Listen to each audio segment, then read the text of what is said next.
A lot of politics tonight. Is Hillary Clinton's campaign in trouble? Well, that's a question a lot of people are asking.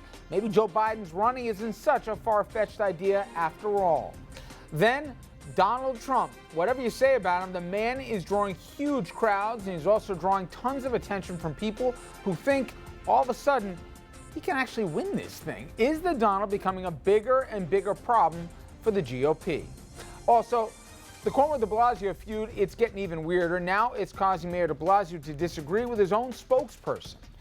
Good evening and welcome to RFL, everybody. Richard French here. We'll get into that and much more for the next 60 minutes as we learn a lot more about Hillary Clinton's emails on that private server, and many of them could have actually been classified. We're going to start with a tale of two Hillarys. It seems like she doesn't know whether to laugh or cry about this story. Here, she's joking about it. I recently launched a Snapchat account. I love it. I love it. Those messages disappear all by themselves. Also this weekend, she's lamenting how it all went down. I've said in the past that, I used a single account for convenience. Obviously, these years later, it doesn't look so convenient.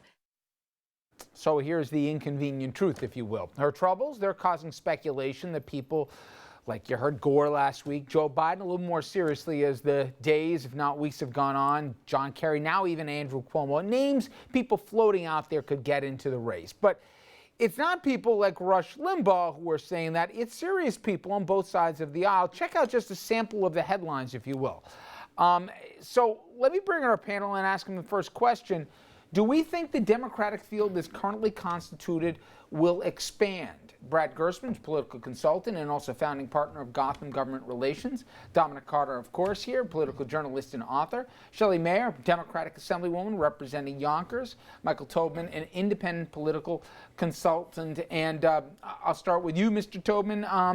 It has not been a good week or two. And people who I respect from both inside of the Hillary camp and certainly outside who aren't, from the typical right-wing portion of the media say, this problem's lasted longer than we think. It could get bigger. We don't know yet what's on all these. The Hillary camp hasn't found a narrative on how to answer this, and there's concern, if you look at the polls, that the public believes that there's something here and that security, national security is compromised and the whole trust factor is there. I thought this story was a July story, maybe part of August, but it looks like it's going to last longer. How worried should Camp Hillary be? I believe that there are two competing narratives here, two forces. The first is that this is all to be expected and that there are some very smart people in the Hillary camp, and I'm no Hillary apologist, but I think there are very smart people there who could sit down and say, and they have a calendar on the wall, and they say, this is how often it's going to come out, this is when it's going to peter out. There are only so many stories to cover, and they have to write about her. They have to. So they run out of things to talk about. But do you think, Michael, that in handling it and how they have, thinking it's going to go away by itself, then in kind of they fed the fire on this thing a little bit? I think she was in a difficult situation no matter what she said. And I don't think she could have done right here. So there's that part of it, that there's all to be expected, and there's a calendar, and they're burning up days, and maybe they'll move on to something else. The second part of it is, yes, the vice president, as President Obama said, has earned the right to make this decision on his own and in his own time, and to decide if this is the right thing for him and his legacy, and if he has more to contribute and more to give, or if it's done and he, rides off into the sunset. I think that's the real one. I think Al Gore, who's already said he's not, and I don't think Governor Cuomo, I hadn't heard that one. Yeah. That's real. But in terms of the stories and we have a Republican Congress, and there are other issues that they want to deflect from. So I think on one hand, these stories are to be expected. On the other hand, the big issue really is the vice president. Leaving aside whether Biden decides to get in or not, do you think, though, that, by now they have to know how, with all the scandals and all the headaches, manufacture a reel that the Clintons have dealt with, get ahead of a story? In this case, again, they didn't. And I know a lot of people close have said, the longer that they keep dancing around this, the more Congress is going to get involved, the more now you have just the headlines, which seem like a dense story for the public to get their arms around. They say, wait a minute, now there's 60 different correspondences we got to take a look at. What was classified, what wasn't. These are the Clintons making up the rules as they go along. Do you think there's a risk there could be some there here? I don't think so. I agree that there had to be a story every day about her. She is the Democratic story. She is someone who invites controversy, not by herself, but they just can't help but attack her every day. They can't make it go away. It isn't within their power to make it go away. It's a complicated story. There's a disagreement between agencies about how to handle some of this information. She's caught in a fight between two agencies of the federal government. I think it's foolishness to say, oh, she should sort of handle it better and make it go away. After she finishes with this story, there will be another story. There will be another Hillary story every single day. And again, go back to ordinary voters.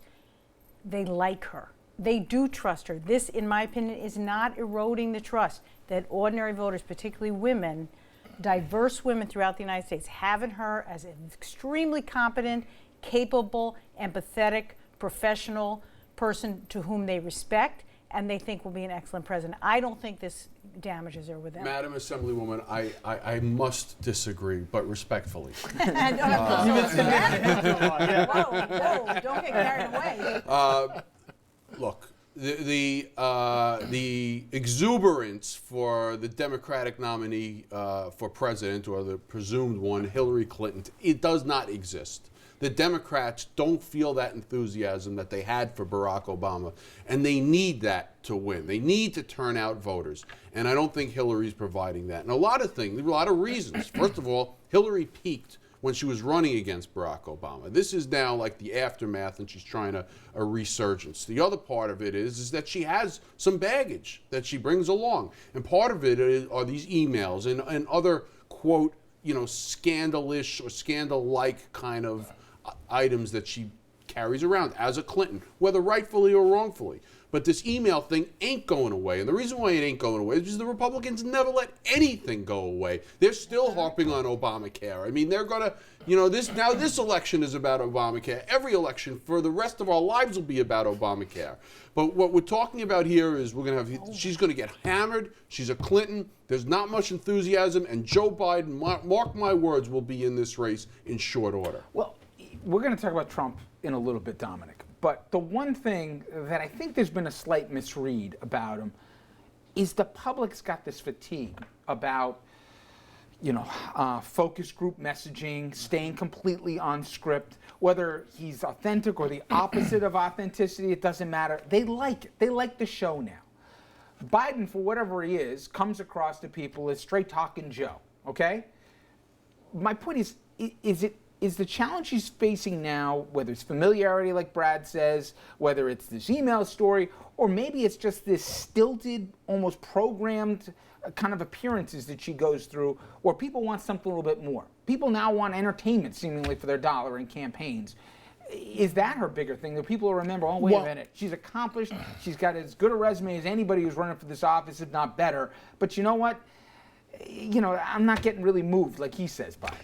Richard, first of all, it's a quick comment about Biden. The media I'm a part of, the Fourth Estate, we have a unique way of building someone up right before we completely tear them down and discard them. Not you. Not me. Not me. If you don't believe that, go ask Rick Perry. Go ask the former governor of Texas. Go ask Rudy Giuliani, number one in the polls, last time. And then as soon as he got in, it was a total disaster. I am predicting to you, I am forecasting that is the same exact thing that will happen to Joe Biden. They are pumping him up now because of his son, very tragic situation. He lost his son. But the moment, and I mean the moment that he becomes a declared candidate, the loop reel is going to come up of all the gaffes, all the touching of women, the inappropriate touching. It's just not going to work. You got a better chance with Al Gore than you do with Biden. But we'll see. Hillary's got a problem. You are correct, counselor. It's not going to go away. This is self-inflicted. It's self-inflicted. And anytime you're talking about presidential candidate and Justice Department and FBI, there's a problem. And you can't even say, let me just make this final point. You can't even say that it's partisan politics. Republicans are on this, but the last time I checked, this is Obama's Justice Department, a Democrat looking into a Democrat. Whatever it is we're talking about, it's always about something else. Nobody, it's a dense story. How many emails, which agencies? It's not about the emails. It's not about the agencies. It's about the idea that she's shifty and can't be trusted, and there they go again. It's really about their own set of rules. It's a Maureen Dowd column sort of writ large, right? They have a different set of rules. They're always eager to have their hands in other people's pockets. We're going to see more of these about the foundation who gave. This it's is not about about low one information thing. voters, okay? This is no one except maybe us at the table and some others that are politicos out there or commentators or what have you ever care about the details or look into the details or discuss and debate the details. That doesn't matter. Voters care about optics. That's the only thing they see. I don't agree about that. I don't like the phrase low information voters. I agree. Voters have a range of information about things they care about. They are high information. About things they don't care about, they are low information. It's a total, a spectrum of information. I don't disagree that in the pundit class she's lost some enthusiasm, but among people who are just voters who do care. They have information. They know she's incredibly accomplished. They actually have faith in her ability to lead, to be a commander-in-chief. Those kinds of things. And they have enough information to make a judgment.